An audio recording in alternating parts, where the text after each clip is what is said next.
હર હર મહાદેવ. તમારા બધાના સાથ સહકારથી આજે મારે યુટ્યુબમાં 1000 સબસ્ક્રાઈબર થઈ ગયા છે. તો તમારા પ્રેમનો ખૂબ ખૂબ આભાર.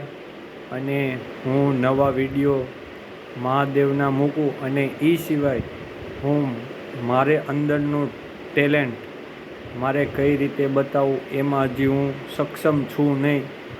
એટલે મારે મારા વિડીયો કઈ રીતના બનાવવા એના માટે મારે તમારા બધાની સજેશનની જરૂર છે.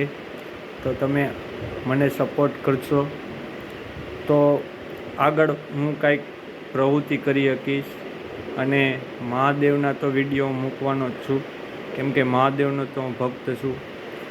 છતાં પણ કોઈ પણ મારાથી ભૂલચૂક થઈ જાય તો મને માફ કરવા નમ્ર વિનંતી. બસ હું અહીંયા તો મારા 1000 સબસ્ક્રાઈબર થયા છે એટલે હું તમને બધાને ખૂબ ખૂબ ધન્યવાદ કહેવા જ આવ્યો હતો. આ વિડીયોનો બીજો કોઈ ઉદ્દેશ નથી. જય શ્રી રામ. હર હર મહાદેવ.